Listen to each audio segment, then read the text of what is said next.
जय हिंद साथियों, स्वागत है आप सभी का target government job online YouTube channel पर। तो साथियों, हम इस वीडियो में बात करने वाले हैं सीआरपीएफ पैरामेडिकल स्टाफ 2020 की भर्ती के बारे में। जैसा कि आप सभी जानते ही हैं, इसका पीटी पीएसटी हो गया है, रिटन एग्जाम हो गया है, रिजल्ट नहीं आ रहा है। आयोग ने टाइम पर रिजल्ट जारी नहीं किया है, टाइम बहुत ज्यादा हो गया है, फिर भी रिजल्ट नहीं आया है। तो इन्हीं सभी क्वेश्चंस को लेकर, डाउट को लेकर आप सभी के मैसेज आ रहे हैं कि इसका रिजल्ट कब आएगा। और हैरानी तो इस बात की है कि बच्चे अभी तक ट्रेड को लेकर के सिक्योर नहीं हुए हैं, ट्रेड को लेकर के क्लियर नहीं है कि हमारे ट्रेड में होगा क्या क्या, कितने मार्क्स का हमारा ट्रेड होगा। बच्चे जो मैसेज कर रहे हैं ना मुझे, वो ट्रेड को लेकर के कर रहे हैं। हालांकि सबसे ज्यादा मैसेज तो मुझे रिजल्ट को लेकर के आ रहे हैं, लेकिन ट्रेड को लेकर के भी बहुत सारे मैसेज हैं, जबकि मैंने ऑलरेडी कई वीडियोस बना दिए हैं। और उससे भी बड़ी बात यह है साथियों कि कट ऑफ भी अभी आप सेफ नहीं है, मतलब सिक्योर नहीं हुआ है कि हाँ हमारे इतने नंबर हैं तो हम अपनी तैयारी में लग जाएं। यानी कि तैयारी नहीं कर रहे हैं बच्चे, इससे तो ये पता चल रहा है। तो हम इस वीडियो में बात करने वाले हैं आपका रिजल्ट कब जारी होगा, पहली बात। दूसरी बात, इसके ट्रेड के बारे में बात करेंगे। तीसरी बात है, कट ऑफ पर मैंने वीडियो बना दिया है साथियों, तो कट ऑफ पर तो मैं नहीं बताऊंगी क्योंकि मुझे खुद अच्छा नहीं लगता बार बार वीडियो बनाना। एक बार मैं बना देती हूँ, बस वही होता है। तो मैंने एक बार वीडियो बना दिया है सीआरपीएफ पैरामेडिकल स्टाफ का जो कट ऑफ है उस पर, तो आप सभी वो जाके देख लीजिएगा। मैं आई बटन में लिंक भी पिन कर दूंगी, वहां जाके देख लेना। तो देखिए, ये जो भर्ती है 789 पोस्ट पर भर्ती थी।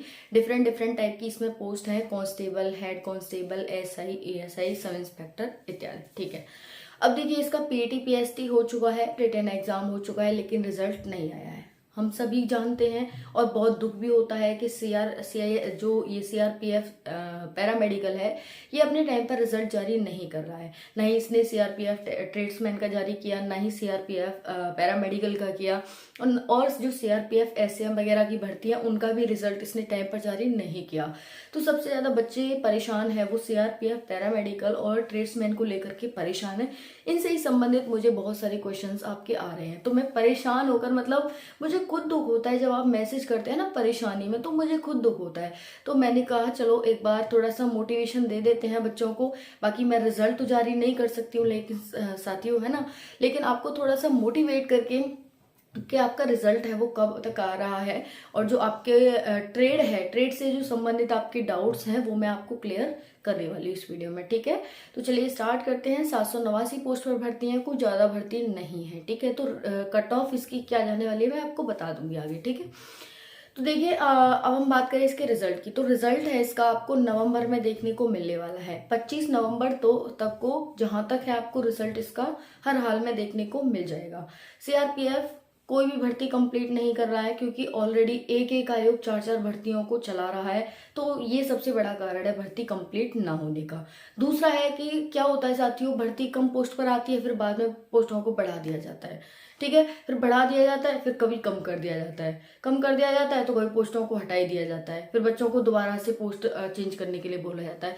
तो ये जो गमला हो रहा है ना, इधर से उधर और इधर से उधर, ये इधर ये वाला, तो ये ज्यादा दिक्कत दे रहा है। इसकी वजह से क्या है कि देरी हो रही है रिजल्ट में। ठीक है, कोई भी रिजल्ट टाइम पे नहीं आ रहा है, तो दुख मुझे भी होता है, जितना आपको होता है सुनकर मुझे भी दुख होता है कि मैं जानकारी देती हूँ और जब सीआरपीएफ अपने काम पर नहीं करता है, टाइम पर काम नहीं करता है, तो मतलब मुझे ये फील होता है कि शायद मैं सफल नहीं हो पाई आपको इन्फॉर्मेशन देने में, है ना।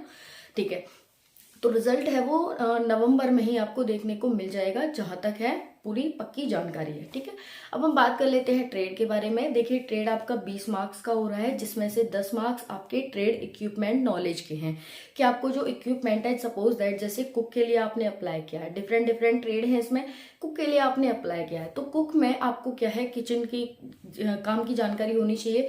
किचन में जो भी सामान है, उसके इक्विपमेंट है, उनकी जानकारी आपको होनी चाहिए, इससे कि आपको 10 मार्क्स मिलने वाले हैं। दूसरा है कि आपको नॉलेज, ठीक है, आपके टूल्स की नॉलेज होनी चाहिए, प्रैक्टिकली वो आपको करके दिखाना है।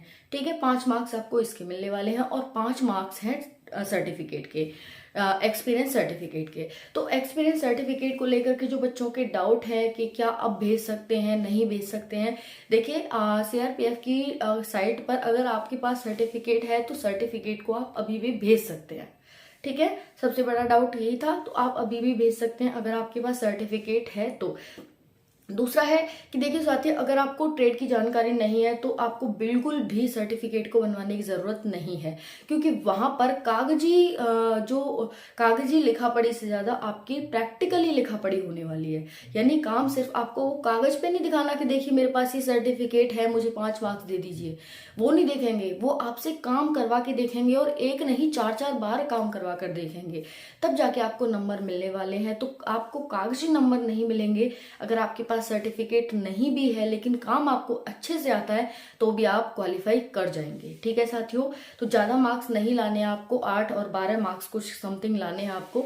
ठीक है, 8 और 12 मार्क्स लाने हैं तो वो ईजिली आप ला सकते हैं, इतना कोई दिक्कत वाली बात नहीं है। बाकी आप सर्टिफिकेट बनवाना चाहते हैं, जैसे कि कुक का हो गया, कुक हो गया, वाटर कैरियर हो गया, और सफाई कर्मचारी हो गया, पियोन हो गया, कहीं हम जाकर नहीं सीखते काम, घर पर ही मम्मी के साथ रह करके आस पड़ोस में देख करके सीख जाते हैं। तो क्या है, इसका कहाँ से लाए सर्टिफिकेट? अगर आपको बनवाना है तो कहीं से बनवा लीजिए, अदरवाइज काम आता है तो वो एकदम बेस्ट है। ठीक है ना। तो बस मेरा कहने का मतलब है कि आपको काम आना चाहिए, ये मतलब नहीं है कि सिर्फ आपको सर्टिफिकेट दिखाना है तभी आपको 5 मार्क्स मिलेंगे। क्वालिफाइंग है, इजीली क्वालिफाई हो जाएगा अगर आपको ट्रेड अच्छे से आता है तो।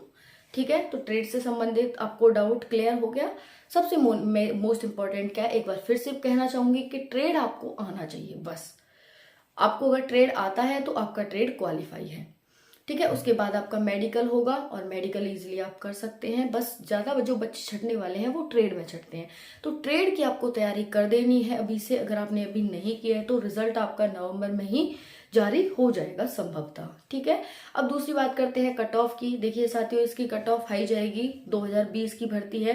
पहली बात तो बच्चे ये भी लॉजिक लगाते हैं कि 2020 की भर्ती है मैम, कट ऑफ कम जाएगी। कट ऑफ कम जाने का मुझे कोई रीजन तो बताओ। इतनी बेरोजगारी है भारत में कि आप कट ऑफ कम कैसे कह सकते हैं? नंबर 1 पॉपुलेशन हो गई है भारत की। ठीक है, रोजगार कहाँ से आएंगे, है ना। तो इसी वजह से बेरोजगारी है कि नंबर 1 पॉपुलेशन है भारत की, है ना। तो आपने देखा कि CISF फायरमैन में 1721 पोस्ट है, लेकिन उसके बाद भी उसकी जो कट ऑफ है वो 85 प्लस 90 प्लस जाने वाली है। बच्चे 90 प्लस वाले भी बहुत परेशान है कि हमारा सिलेक्शन होगा कि नहीं होगा। तो इसमें तो आप देख ही सकते हैं कि 789 पोस्ट है CRPF ट्रेड्समैन पैरामेडिकल में, तो इसकी कट ऑफ भी 80 प्लस से कम बिल्कुल भी ना सोचें आप। ठीक है, बिल्कुल भी अगर आप ऐसा सोचते हैं तो फिर अपने साथी, क्योंकि फाइनल में नहीं हो पाएगा साथियों, है ना। तो इससे अच्छा है कि आप मेहनत करें, और अगर आपके 80 प्लस हैं मार्क्स तो आप सेफ हैं। 80 या 80 प्लस जनरल के, और बाकी SC ST हैं वो 2-2 4-4 मार्क्स कम कर लें। ठीक है, तो इस तरह से आपकी ये कट ऑफ है। बाकी आप ट्रेड है वो आपका दिसंबर में स्टार्ट हो जाएगा, क्योंकि नवंबर में रिजल्ट आ जाएगा, तो दिसंबर में आपका ट्रेड स्टार्ट हो जाएगा, और जल्दी ही मेडिकल होकर के जनवरी फरवरी में भर्ती कंप्लीट हो जानी है। तो ठीक है, तो अब परेशान नहीं हो, बल्कि आप मेहनत करें ट्रेड के लिए। ट्रेड अपना अच्छे से सीख लें, मम्मी के साथ रह करके सीखें ज्यादा से ज्यादा, क्योंकि कुक, वाटर कैरियर ये सब हैं आप घर में सीख सकते हैं, तो ये सब करें। और कोई डाउट रह गया हो कमेंट सेक्शन के माध्यम से पूछें। आई होप थोड़ा मोटिवेशन मिला होगा आप सभी को, थोड़ी सी तसल्ली मिली होगी, और बस करते रहें। और बाकी अदर वैकेंसीज हैं उनमें भी अप्लाई करें। अभी ESIC का वैकेंसी आई है, उसमें आप अप्लाई करें। SSC GD की वैकेंसी 24 नवंबर से फॉर्म भरे जाने हैं, उसमें जरूर भरें आप। ठीक है, तो थैंक यू सो मच। जय हिंद, वंदे मातरम।